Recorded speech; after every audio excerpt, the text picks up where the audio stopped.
एक शब्द हमें बार बार सुनने में आता है कि सब हम राजीनामा कर लें क्या, या हमारा राजीनामा हो गया, या पुलिस वाले एक प्रेशर बनाते हैं एफआईआर के बाद कि आप राजीनामा कर लो, या कोर्ट में केस जाने के बाद आदमी थक जाता है तो गवाहों से या सबसे बोला जाता है कि राजीनामा कर लें।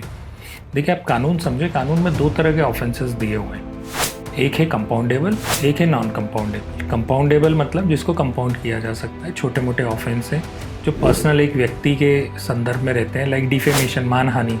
आप उसमें दो लोगों के बीच का है, उससे पब्लिक को कुछ है नहीं, तो इस तरह की जो चीज़ें हैं वो कंपाउंडेबल कानून में दी है कि आप दो लोग मिलके उसके राजीनामा कर सकते हैं और केस ख़त्म हो जाता है। बट कुछ ऑफेंसेस ऐसे हैं जो बहुत ग्रेव होते हैं, जैसे मर्डर हो गया, रेप हो गया, डकैती हो गई।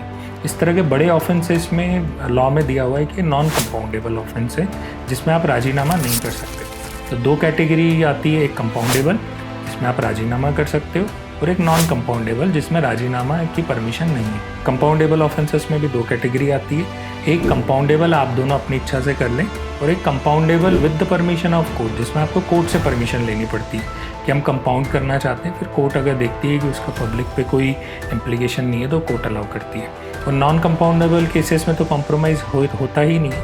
बट प्रैक्टिकली लोग क्या करते हैं कि नॉन कंपाउंडेबल केसेस में राजीनामा करके अपने बयान पलट देते हैं, जिस कारण से केस जो है वो एक्यूज के फेवर में हो जाता है और केस विड्रॉ हो जाता है। तो जो राजीनामा है वो आप कंपाउंडेबल में करेंगे, और जो राजीनामे योग्य नहीं है उसे नॉन कंपाउंडेबल में करेंगे। दोनों चीज़ें लॉ में दी हुई है क्लियरली।